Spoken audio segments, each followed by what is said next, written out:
Assalamualaikum warahmatullahi wabarakatuh. Alhamdulillahirabbil alamin. Puji syukur kita ucapkan kepada Allah Subhanahu wa taala di pagi hari yang berbahagia ini kita masih dapat melanjutkan materi kita, yaitu tentang ikatan kimia ya. Nah, anak didik kami kelas 11 ya. Kelas 10 ya, Ustaz. Nah, kemarin kan kita sudah membahas ikatan kimia ya, yaitu tentang ikatan ion ya. Ini ya, kemarin ya. Nah, hari ini kita akan membahas tentang ikatan kovalen ya. Nah, hari ini materi kita adalah ikatan kovalen. Nah, ikatan kovalen ya yaitu ikatan antara atom non-logam yang terjadi melalui pemakaian bersama pasangan elektron. Nah, berarti di sini terjadi pemakaian bersama pasangan elektron ya, terjadi pemakaian bersama pasangan elektron. Nah, jadi di sini ya, anak didik kami, di sini satu ya, dua-duanya itu atom non-logam ya. Jadi kalau kemarin kan dia satu atom logam, satu atom non-logam. Kalau yang ini dia satu atom non-logam, satu atom non-logam, berarti ada dua atom non-logam ya, ada dua atom non-logam. Nah, jadi contohnya misalkan C6 berarti konfigurasinya 24. Di sini H1 berarti konfigurasinya 1, kan begitu kan? Nah, jadi kan kalau mereka berikatan tujuannya apa kemarin? Agar stabil ya, agar stabil. Nah, ini kan C kan 4, 1 2 3 4. H1 ya kan? Nah, jadi bagaimana supaya mereka ini stabil, kan begitu kan? Nah, jadi supaya sama-sama supaya 8 kan begitu. Jadi C-nya ini kan 4. Maka dia harus gimana supaya dia jadi 8? Maka dia berikatan dengan atom H. Ya, atom H. Nah, jadi kalau dia pada ikatan kovalen ya, pada ikatan kovalen H itu stabilnya adalah 2 ya, H stabilnya adalah 2. Maka di sini C ya itu mengikat 4 atom H. Supaya apa? Supaya apa namanya? Supaya dia stabil ya. Jadi H itu menyumbangkan satu elektronnya, H yang di atas menyumbangkan satu elektronnya, H yang di atas menyumbangkan satu elektronnya, H yang di bawah menyumbangkan satu elektronnya. Nah, seperti itu dia ya. Jadi H ini menyumbangkan satu elektron, H ini menyumbangkan satu elektron, H ini menyumbangkan satu elektron, dan si C itu menyumbangkan masing-masing satu untuk si H. Berarti berarti ada 4 yang disumbangkan oleh atom C ya. Nah, jadi di sini ini namanya ikatan kovalen ya, ikatan kovalen ya, ikatan kovalen. Berarti nanti di sini ini kan 2 elektron kan, maka di sini dia apa namanya? Maka di sini simbolnya dia adalah garis seperti ini ya. Simbolnya adalah garis seperti ini, garis seperti ini. Inilah dia simbol apa? Simbol pasangan elektron ya. Simbol pasangan elektron dia garis seperti ini. Nah, ini dia simbolnya. Nah, jadi CH4 ya, CH4. Bagaimanakah struktur Lewis molekul H2O? Nah, kalau molekul H2O kita perhatikan. Kalau O kan dia dua apa namanya? Elektron valensinya kan nomor atomnya kan 8. Maka dia konfigurasinya adalah 26. Sementara H 1, maka konfigurasinya adalah 1. Nah, tadi kan H stabilnya 2, ya kan? Sedangkan O stabilnya adalah 8. Maka di sini O dia bagaimana supaya jadi 8? Maka dia mengikat atom H. Sini mengikat atom H. Maka atom H menyumbangkan 1, ya. Ini atom H menyumbangkan 1. Maka di sini terbentuklah H2O, ya, H2O. Nah, di sini tentunya di sini, ya, H2O, ya. Di sini inilah namanya apa? Kalau elektronnya ini kan dia masing-masing kan menyumbangkan 1, ya kan? Masing kan H kan menyumbangkan 1. Sedangkan si O menyumbangkan 1 untuk digunakan bersama, sehingga dia jadi 8, ya kan? 1 2 3 4 5 6 7 8 kan jadi 8. Nah, jadi ini namanya adalah PEI, ya, atau PEI. Nah, PEI ini artinya pasangan elektron ikatan. Ini dia adalah PEI atau pasangan elektron ikatan, ya. Sedangkan yang ini namanya adalah PEB, ya. Apa itu PEB? Pasangan elektron bebas, ya. PEB itu adalah apa? Pasangan elektron bebas, ya. PEB itu adalah pasangan elektron bebas. Jadi di sini ada 2 PEI, ada 2 PEI pasangan elektron ikatan, dan ada 2 PEB atau pasangan elektron bebas, ya. Jadi 2 PEI pasangan elektron ikatan dan 2 PEB, ya. Nah, itu tadi, ya, yang ini tadi dia untuk yang ikatan kovalen tunggal, ya. Ikatan kovalen tunggal. Kalau dia tunggal tadi berarti dia masing-masing menyumbangkan dia hanya sepasang elektron yang digunakan bersama, ya. Kalau dia kovalen tunggal berarti hanya sepasang elektron. Sepasang itu artinya 2, ya. Dua elektron, ya, yang digunakan bersama. Nah, kalau misalkan dia rangkap 2, ikatan kovalen rangkap 2, maka di sini masing-masing menyumbangkan 2 elektron. Nah, kita lihat, ya. Kalau dia ikatan kovalen rangkap 2, maka maka dia apa pengertiannya? Ikatan kovalen rangkap 2 dibentuk oleh atom non logam yang menyumbangkan 2 elektron tidak berpasangan untuk berikatan sehingga memenuhi kaidah oktet, ya. Jadi kalau dia ikatan rangkap 2 itu yaitu dibentuk oleh atom non logam, ya, atom-atom non logam yang menyumbangkan 2 elektron tidak berpasangan.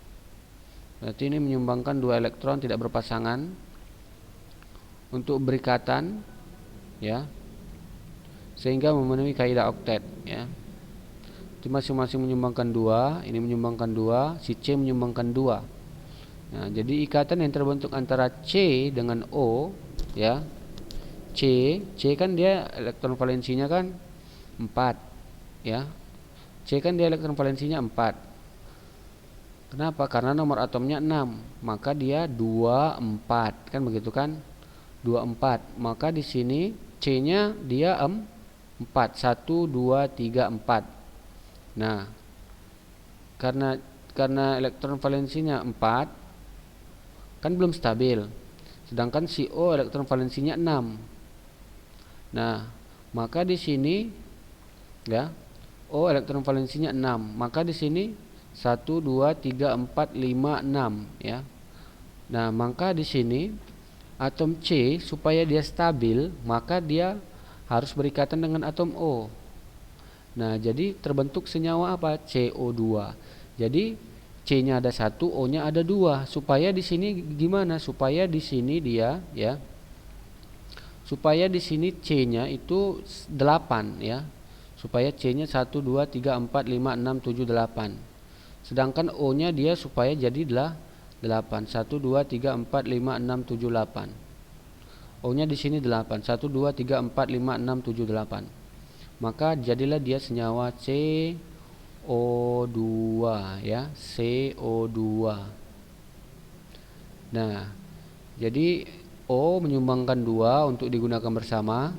Ini O menyumbangkan 2 untuk digunakan bersama. maka di sini jadilah dia senyawanya namanya CO2 ya. CO2. Oke.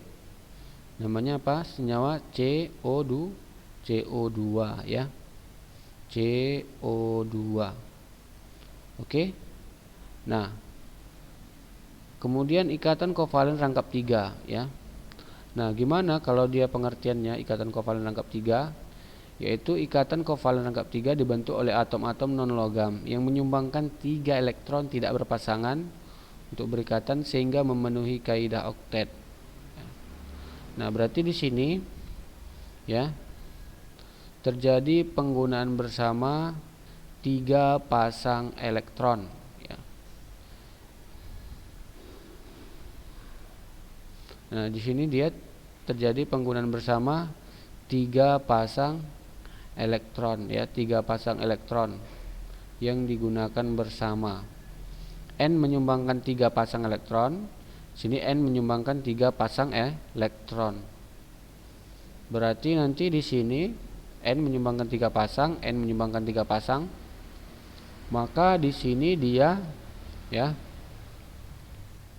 Maka di sini dia N-nya jadi 8 kan begitu. N-nya jadi 8, N-nya jadi 8. Ini N-nya jadi 8 juga ya, dari 8. Nah, seperti itu dia ya.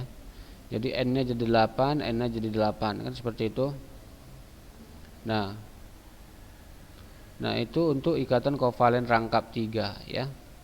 Ikatan kovalen rangkap 3. Oke.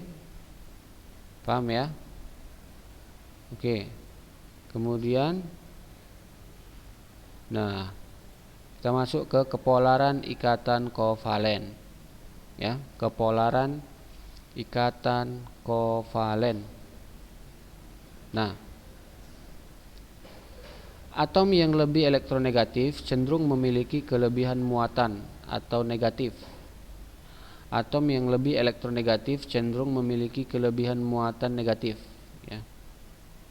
Jadi kalau misalkan ikatan kovalen itu dia ada namanya kepolarannya ya. Kepolaran itu artinya apa ya namanya ya? Lebih negatif, lebih elektronegatif ya. Artinya tertarik ke satu arah. Jadi kalau ada 2 atom, mana yang lebih elektronegatif? Cl atau H? Nah, jadi di sini yang lebih elektronegatif adalah si Cl.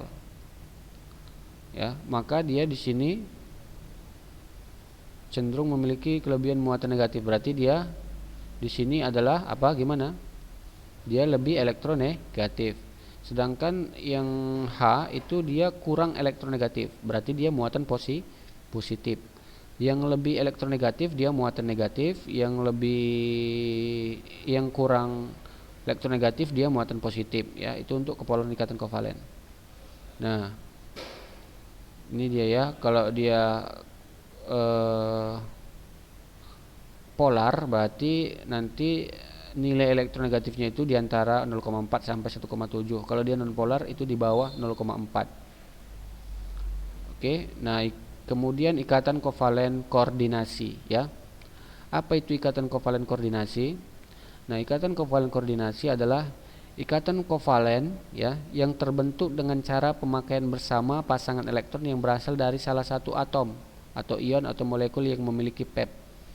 Nah, jadi di sini kalau dia ikatan kovalen koordinasi yaitu pemakaian bersama pasangan elektron yang berasal dari satu atom. Berarti di sini ada satu atom yang dia menyumbangkan elektron ya. Itu hanya dari dia sendiri elektron tersebut kan begitu. Contohnya adalah H2SO4.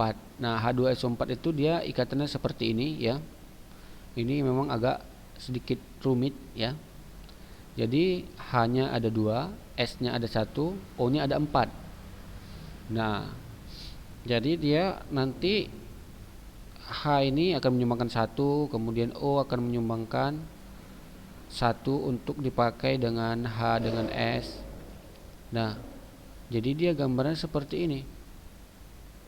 Nah, kalau seperti ini, maka di sini nanti ada atom yang dia elektronnya berasal dari satu atom.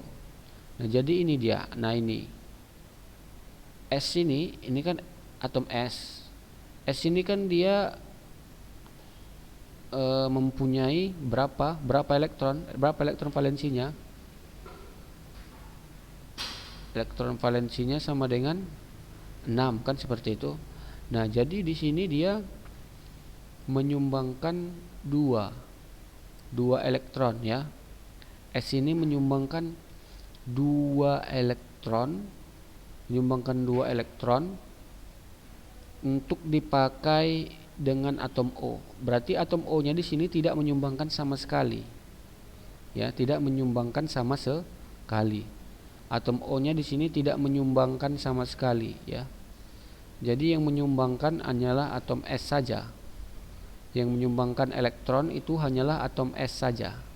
Sedangkan atom O itu tidak menyumbangkan sama sekali. Tidak menyumbangkan elektron sama sekali.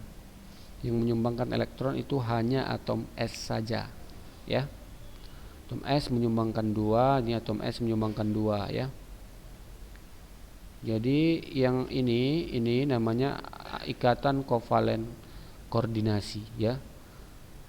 Nah, karena ini kan berasal dari peta 2 ya kan, simbolnya kan seperti itu, simbol elektronnya kan peta 2. Simbol elektronnya peta 2. Maka di sini dia ikatan kovalen koordinasi ya. Oke. Oke ya. Nah, jadi dia seperti itu. Nah, ini pada apa? Pada H2SO4 ya. Berarti di sini dia satu atom itu menyumbangkan apa? Menyumbangkan atom ya. Menyumbangkan elektron ya. Tapi elektronnya berasal dari satu atom ya. Oke. Nah, kemudian ada namanya ikatan logam. Nah, ikatan logam ini yaitu ikatan yang terjadi di dalam senyawa logam. Ya, ikatan yang terjadi di dalam senyawa logam. Nah, ikatan yang terjadi di dalam senyawa logam.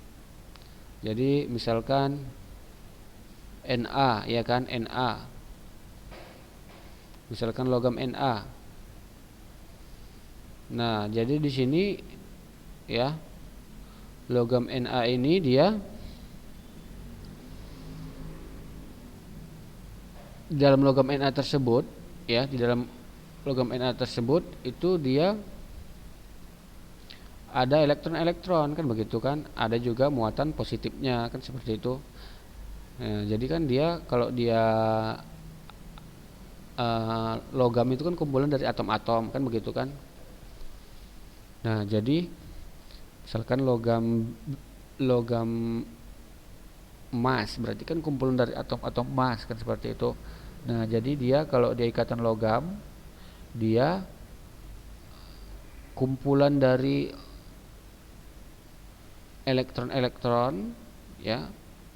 Elektron-elektron atau bisa disebut dengan lautan elektron. Ini lautan elektronnya, elektron-elektron semua. Di mana di antara lautan elektron tersebut ya ada muatan positifnya kan, begitu. Nah, ini ikatannya sangat kuat ya. Jadi kalau misalkan kita tempa, misalkan besi kita tempa, itu dia tidak akan pecah, tetapi dia hanya peot. Nah, ini kalau misalkan dia peot, ikatannya ini tetap ya, ikatannya tetap, tetapi hanya berpindah saja. Muatan positifnya pindah kemari, muatan negatifnya di sini, seperti itu. Karena ikatannya sangat kuat. Nah, bagaimana cara memprediksi jenis ikatan? Nah, tadi kan sudah kita bahas bahwasannya ikatan kimia tadi kan ada 2. Ada ikatan kovalen, maksudnya ada beberapa jenis tadi ya. Tapi secara garis besar kan ada dua, yaitu ikatan ion dengan ikatan kovalen, kan seperti itu kan. Nah, kalau dia ikatan ion, dia terjadi antara atom logam dan non logam, ya. Antara atom logam dan atom non logam.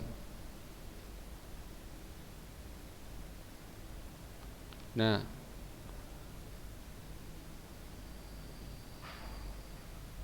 itu ya. Logam itu contohnya golongan 1A, golongan 6A.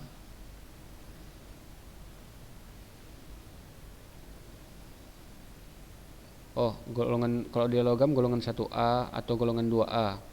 Kalau dia golongan non logam 6A atau 7A ya. Jadi ikatan ion itu dapat terjadi antara golongan 1A dan golongan 6A atau 7A. Jadi kalau misalkan dia atom golongan 2A bisa berikatan dengan atom golongan 6A atau 7A ya. Di tabel periodik kan ada golongan 1A apa aja unsurnya, golongan 2A apa aja unsurnya. Nah, di situ kan sudah tertera ya kan. Nah, itu dia ikatan ion ya. Kemudian kalau ikatan kovalen gimana? Nah, ikatan kovalen dia kan terjadi antara atom non logam ya. Antara atom non logam. Nah, kalau dia ikatan kovalen, nah dia terjadi antara atom non logam. Berarti di sini non logam dan non logam. Nah, contohnya atom H dan atom golongan 6A, 5A, 6A atau golongan 7A ya. Golongan 4A dan 5A bisa, golongan 6A dan 7A. Nah, jadi dia terjadi antara atom non logam yang dia sama-sama menangkap elektron. Nah, seperti itu ya. Kalau dia atom logam dan non logam, satu menangkap, satu melepas. Nah, seperti itu. Nah, oke. Itu anak didik kami ya. Jadi di sini ada soal kuis ya, soal kuis. Nah, ini materinya soal kuisnya ini ya. Itu digabungkan dengan materi yang minggu lalu ya. Digabungkan dengan materi minggu lalu ya. Untuk soal kuisnya digabungkan dengan materi minggu lalu mengenai ikatan ion ya. Oke. Demikianlah. Oh ya, ini nanti dikumpulkan paling lama pukul 6 sore ya. Paling lama pukul 6 sore. Oke, mungkin itu saja ya. Jadi kesimpulannya ya, ikatan kimia itu dia terdiri atas ikatan ion dan ikatan kovalen ya. Nah, serta ikatan logam ya. Ikatan kimia terdiri atas ikatan ion, ikatan kovalen serta ikatan logam. Nah, ikatan kovalen itu dia terdiri dari ikatan tunggal, ikatan kovalen rangkap 2, ikatan kovalen rangkap 3 serta ikatan kovalen koordinasi. Oke, demikianlah ya materi kita pada hari ini ya. Nah, ini untuk soal kuisnya tadi paling lama dikumpulkan pukul 6 sore. Ya, demikianlah.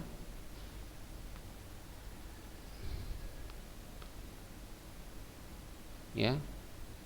Demikianlah materi kita pada hari ini, ya.